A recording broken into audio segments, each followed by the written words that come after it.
In this video, we will be looking at section 3.2, Functions and Relations. Definition, relation.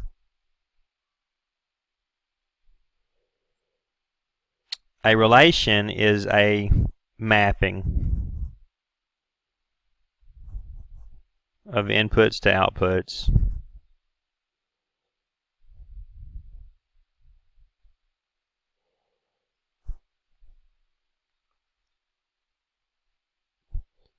Examples. The three main ways that we see them in our book is like a set of ordered pairs, for instance. We might say that, hey, 0 is going to 0, 1 is going to 3, and 2 is going to 6. All right. Likewise, we could take this same mapping and write it as a table. 0 goes to 0, 1 goes to 3, 2 goes to 6. Or we could draw a graph of it.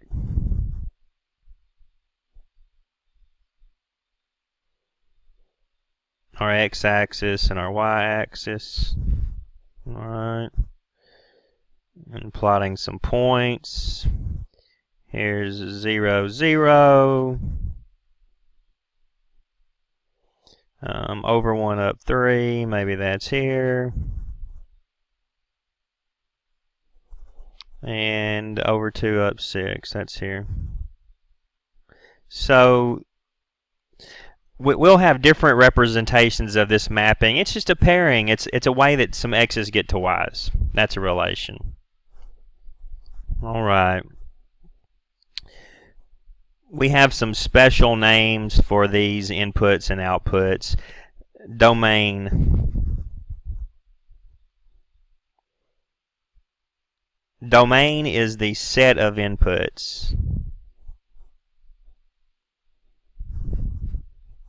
And typically we'll use the variable x. Often we'll use a variable x to represent our set of inputs. Range.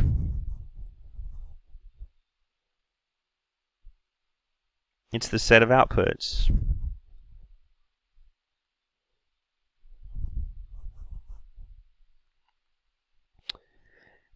And we'll typically use y. I remember these terms. D comes before R in the alphabet, like X comes before Y. Also, domain has N in it. Domain, N, like input. Domain and range. Right. We're going to have a special kind of relation that plays a very significant role in algebra and the rest of mathematics, and that particular kind of relation is called a function.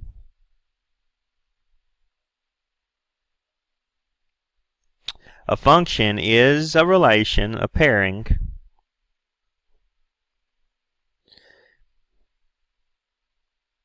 where each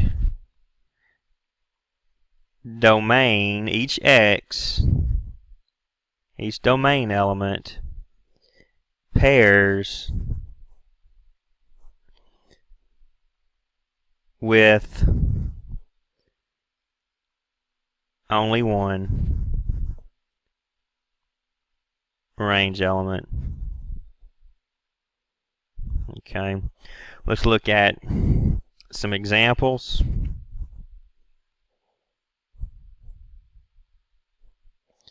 And some non-examples. All right. Well, our initial relation is a function. We had 0 pairing with 0, 1 pairing with 3, and we had 2 pairing with 6. This is a function. Notice 0 is only going to 1, and 1 is only going to 3, and 2 is only going to 6. All right. Contrast that to this one. Let's say we have 0 pairs with 0, and 1 pairs with 3, but then we also have 0 pairing with 5. This is not a function because you have 0 pairing with 2 different values. Essentially, 0 is confused, and this is my little mnemonic to help me remember. In a function, we have no confused x's. All right. No confused x values. Every one of our inputs knows where it's going. 0 only has one location. 1 only has one pairing. 2 only has one pairing. But here we see 0 goes to 2 different spots. Function. Here, not function. All right. Let's look at another example. Let's say we have this time a table, x and y. All right. 0, 1, 2, 3, and over here it's only 4s. Wait a minute, I thought we could only go to one range element. That's true. Each x only goes to 1. 0 is only going to 4. 1 only going to 4. 2 only going to 4. 3 is only going to 4. You see, none of our x's are confused. They know where to go. It's okay that my range element is repeated. What is not okay would be this situation. X and y. 2, 3, 4, 2. 1, 5, 7, 9. Here you see the problem. It's the 2. 2 is pairing with 1. 2 is pairing with 9. 2 is confused. 2 is going to 1 and 2 is going to 9. You could think of a function as being like a Coke machine. You press a particular button on that Coke machine, you expect a particular thing to come out. You wouldn't want to press Coke one time and get your Coke, and then the next time you press Coke and you get some other thing. This is a Coke machine that is not functioning. We pressed that same button, yet we arrived at 2 different kinds of thing coming out. Here, no matter, we press 0, we got one thing out. We press 1, we got one thing out. And I'm sure you've seen a Coke machine that had several different buttons that all said Coke. All right. So these are all pairing with 4. That's no problem. We can do that. The problem is, what makes it not a function is when one x pairs with different y's. All right. Now graphically, we're going to have what's called the vertical line test.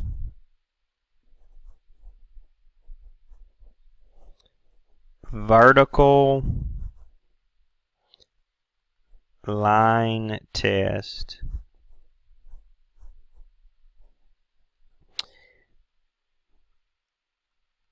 If we draw a vertical line, and by vertical I mean up and down,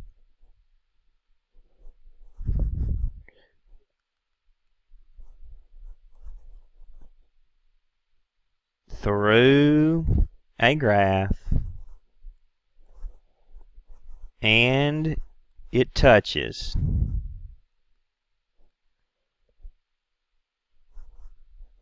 more than once,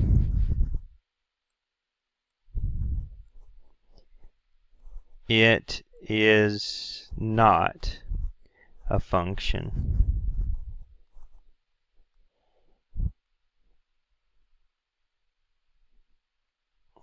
If it touches more than once, it is not a function. All right. Let's see if we can now look at our XYZ and work a couple of problems.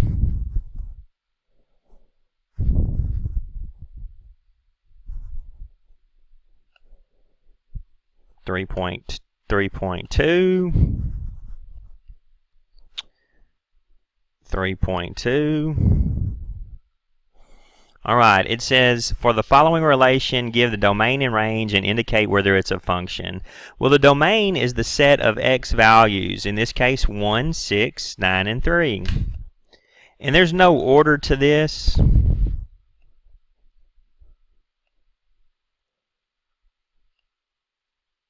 Alright. The range is the set 8, 9, 3, and 4.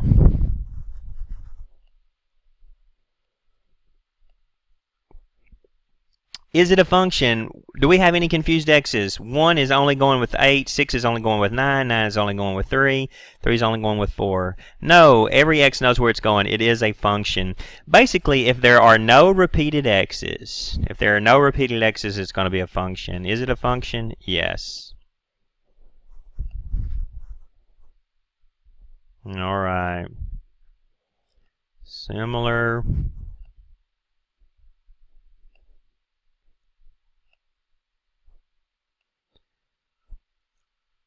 Okay, now we're looking for one we have a graph.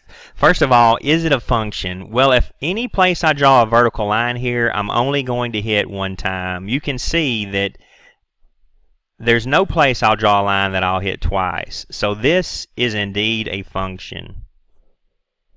Yes, it's a function. All right, the domain is the set of x's.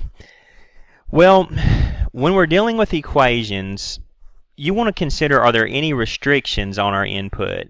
And in this case, there are no restrictions. We can substitute anything we want for x, all real numbers. So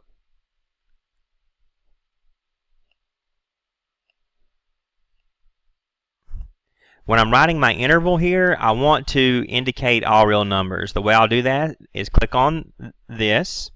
I will go negative infinity on the left, and then space 1 to the right, and positive infinity on the right. I've indicated that I can put any number at all in there for x. Well, range is a set of y values. You'll notice that this graph bottoms out here at -4. All of the other y values are greater than that. So for our range, we have from -4 on to positive infinity. We won't have any output values that are underneath -4. Here's the way I'll denote that. Interval. This time I will need to choose this. The bracket part of it indicates we can be that number. We can be -4. And then we will go all the way to positive infinity. This notation is saying we will start at -4, we can be -4, and we extend to positive infinity.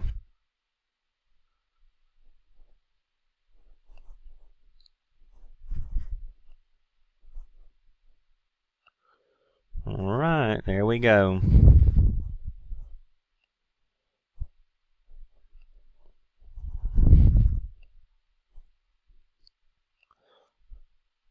I'm going to talk briefly here about this number 8. Note that we have this function y equals the square root of x. You're going to use this function in all of the problems. Question A says, how wide is the plume 361 meters down from the source of the river? Well, look at how it's defining what this thing is. This distance y, that is the width of our plume. This distance x is how far we are down this bank. So how wide is the plume? We're just going to take this 361 and substitute it in place of x there. All right, I think you will be successful on problems from 3.2. One last note, I want to show how we can use vertical line test. This first one, number 10, it is a function. No matter where I draw a vertical line, I'm only going to hit one time. But this one here will not be a function. I'm going to show why. I'm going to draw a vertical line, say right here. Well, you can see we have hit this graph 3 times. It only has to hit twice. This is not a function, and I'm going to show why by looking at a table here. This point here might be 2, 1. That point could be 2, 1. This point here is still the same amount right, 2, but maybe it goes down to -3. This point here might be 2, 5. what you'll see is we have our repeated x situation. 2 is definitely confused. 2 maps with 1, 2 maps with -3, and 2 maps with 5. When you draw a vertical line, what you are catching is the repeated x, because this vertical line will have the same x value. So this is not a function. Not function. Okay. This one here, function. Because any place I draw a vertical line. This one here, not a function. Not a function. Because if I draw a vertical line, I will hit 2 values. Here, not a function.